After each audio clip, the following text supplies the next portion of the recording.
Hi friends, welcome to my channel. మీరు చూస్తున్నారు Telugu PS. ఈరోజు టాపిక్ ఏంటిదంటే లైట్ ఎఫెక్ట్ ఆల్రెడీ మనం మొన్న ఇచ్చేసాము, అంటే 2 days బిఫోర్ నేను మొన్న ఇచ్చేసాను కదా.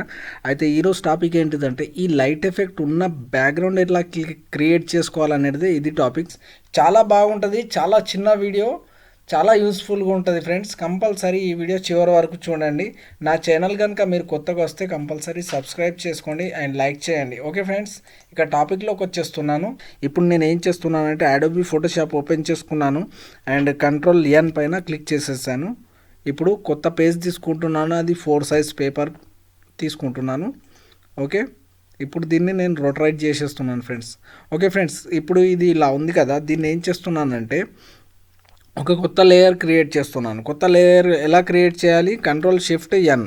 ఓకే ఫ్రెండ్స్, Ctrl+Shift+N ఈ లేయర్ క్రియేట్ చేయడం వల్లనే మనకు ఆ ఎఫెక్ట్ యూజ్ అవుతుంది. ఓకే ఫ్రెండ్స్, ఇక్కడ లేయర్ 1 అని వచ్చేసింది లేయర్ బాక్స్ లోపల.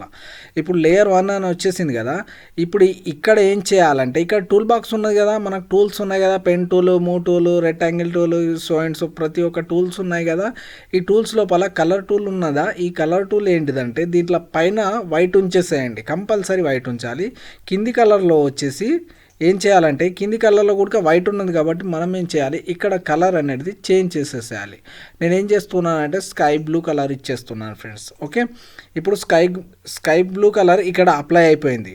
సో మనం దీన్ని ఏంటిదంటే ఇక్కడ కన్వర్ట్ చేయాలంటే, ఇక్కడ ఈ వైట్ పేపర్ పైన కన్వర్ట్ చేయాలంటే Ctrl+Backspace ప్రెస్ చేయాలి. ఓకే, ఈ 2 కీబోర్డ్ లోపల ఇవి ప్రెస్ చేస్తే ఇక్కడ అప్లై అయిపోతుంది. ఇప్పుడు అప్లై అయిపోయిన తర్వాత మనం ఏంటిదంటే ఈ లైట్ ఎఫెక్ట్ బ్యాక్గ్రౌండ్ ఎలా ఇవ్వాలంటే ఫిల్టర్లోకి వెళ్ళాలి. ఫిల్టర్లోకి వెళ్ళిన తర్వాత ఇప్పుడు ఏం చేయాలంటే ఇక్కడ ఫిల్టర్లోకి వెళ్ళి ఇక్కడ నుంచి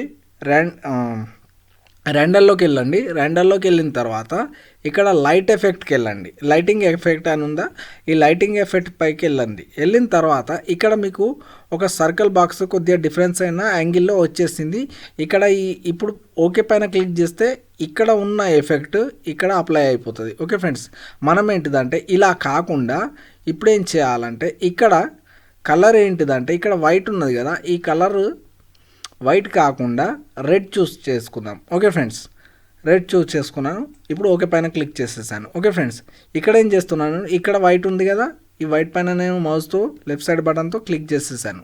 ఓకే, ఈ బాక్స్ వచ్చేసింది. వచ్చిన తర్వాత ఇప్పుడు ఏం చేస్తున్నానంటే ఇక్కడ గ్రీన్ ఇచ్చేస్తున్నాను. ఓకే, ఇప్పుడు గ్రీన్ పైన అప్లై చేసుకున్నాను, ఇక్కడ గ్రీన్ అప్లై చేసుకున్నాను, ఇక్కడ రెడ్ ఇచ్చేసాను, ఇక్కడ గ్రీన్ ఇచ్చేసాను. అండ్ ఇప్పుడు వచ్చేసి ఇక్కడ స్టైల్ అని ఉంది కదా, స్టైల్ దగ్గర ఇప్పుడు ఏం చేస్తున్నానంటే ఇక్కడ 2 o'clock. ఓకే, ఇది 2 o'clock ఉన్నది కదా, స్పాటీ లైట్ అన్నది కదా, దీనిపైన క్లిక్ చేస్తే ఇలా ఎఫెక్ట్ వచ్చేస్తుంది. ఓకే ఫ్రెండ్స్, లేదు ఇది బ్లూ అమ్ని ఉందా, ఇలా ఎఫెక్ట్ వచ్చేస్తుంది. ఫర్ ఎగ్జాంపుల్గా నేను ఓకే పైన క్లిక్ చేస్తున్నాను. ఓకే ఫ్రెండ్స్, ఇలా మారిపోయింది మనకు ఇదో ఎఫెక్ట్, లైటింగ్ ఎఫెక్ట్. ఇప్పుడు నేను Ctrl+Alt+Z చేసేస్తున్నాను. ఓకే ఫ్రెండ్స్, Ctrl+Alt+Z చేసిన తర్వాత మళ్ళీ ఫిల్టర్లోకి వెళ్ళాను, మళ్ళీ రెండర్లోకి వెళ్ళాను, మళ్ళీ లైటింగ్ ఎఫెక్ట్కి వెళ్ళాను. ఇప్పుడు ఏంటిదంటే ఇది తీసేసి డైరెక్ట్ ఇక్కడ ఏం చేస్తున్నాం, మనకు కావాల్సిన ఇప్పుడు వీడియో టాపిక్ కావాల్సింది ఈ RGB లైట్స్ అని ఉందా, దీనిపైన క్లిక్ చేసేసాను. ఇక్కడ ఏంటిదంటే మనకు ఇలా వస్తుందని ఇక్కడ షో అవుతుంది. ఓకే ఫ్రెండ్స్, నేను ఓకే పైన క్లిక్ చేసేసాను. ఓకే ఫ్రెండ్స్, చూస్తున్నారు కదా, ఇప్పుడు ఇది మనకు అప్లై అయిపోయింది. అప్లై అయిపోయిన తర్వాత ఇప్పుడు నేను ఏం చేస్తున్నానంటే Ctrl+Shift+L. ఓకే ఫ్రెండ్స్, Ctrl+Shift+L చేయడం వల్ల ఏదైతే లైటింగ్ ఎఫెక్ట్ లోపల ఉన్న లైటింగ్ ఎఫెక్ట్ అది బయటకు ప్రీవ్ అవుతుంది. ఓకే ఫ్రెండ్స్, ఇలా బయటకు ప్రీవ్ అయిపోయిన తర్వాత ఇప్పుడు మనం ఏం చేయాలంటే దీనికి కావాల్సినంత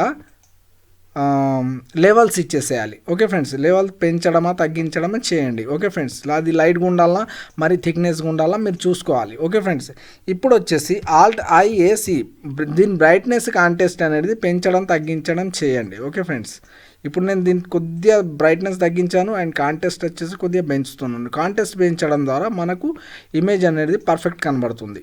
ఓకే, ఈ ఎఫెక్ట్ అనేది పర్ఫెక్ట్ కనబడుతుంది. ఇప్పుడు నేను దీన్ని కొద్దిగా మినిమైజ్ చేసేసి ఇక్కడ వచ్చేసి నా ఇమేజ్ ఇక్కడ నేను పెట్టేస్తున్నాను. ఓకే ఫ్రెండ్స్, ఈ ఇమేజ్ ఇక్కడ యాడ్ చేసేస్తున్నాను.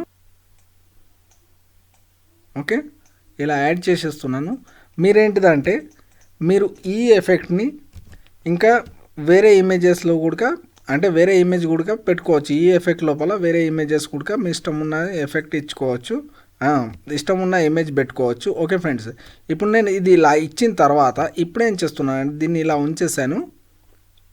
ఇప్పుడు ఏం చేస్తున్నానంటే ఇప్పుడు దీన్ని స్క్రోల్ బార్తో కొద్దిగా ముందట్టుకు అనుకున్నాను, అంటే జూమ్ అనుకున్నాను. ఓకే ఫ్రెండ్స్, ఇప్పుడు ఏం చేస్తున్నానంటే ఇక్కడ లేయర్ బాక్స్ ఉంది కదా, ఈ లేయర్ బాక్స్ పైన ఇక్కడ ఈ ఎఫ్ ఆప్షన్ ఉంది కదా, ఈ ఎఫ్ ఆప్షన్ పైన ఇక్కడ అవుటర్ గ్లో అని ఉంది కదా, దీనిపైన నేను క్లిక్ చేసేసాను. ఓకే ఫ్రెండ్స్, క్లిక్ చేసిన తర్వాత ఈ లేయర్ స్టైల్ది ఒక లేయర్ బాక్స్ వచ్చింది కదా, ఇక్కడ స్క్రీన్ అని ఉంది కదా, స్క్రీన్ కాకుండా ఇక్కడ నార్మల్లో పెట్టేస్తున్నాను ఫ్రెండ్స్. నార్మల్లో పెట్టిన తర్వాత ఇక్కడ దీన్ని స్ప్రెడ్ సైజు కొద్దిగా పెంచేసేసాను. ఓకే, స్ప్రెడ్ కొద్దిగా చేసేసాను అండ్ సైజ్ వచ్చేసి కొద్దిగా ఎక్కువ పెట్టేసాను. దీన్ని కొద్దిగా ఇది తక్కువ చేసేస్తున్నాను. చూడండి ఫ్రెండ్స్, ఇప్పుడు మనకు ఇది చూడడానికి కూడా చాలా బాగుంటుంది ఫ్రెండ్స్. ఓకే, ఇప్పుడు నేను ఓకే పైన క్లిక్ చేసేసాను. ఓకే ఫ్రెండ్స్, ఇది టాపిక్ ఈరోజు. ఓకే ఫ్రెండ్స్, నా ఛానల్ కనుక మీరు కొత్తగా వస్తే కంపల్సరీ సబ్స్క్రైబ్ చేసుకోండి ఫ్రెండ్స్. Thanks for watching.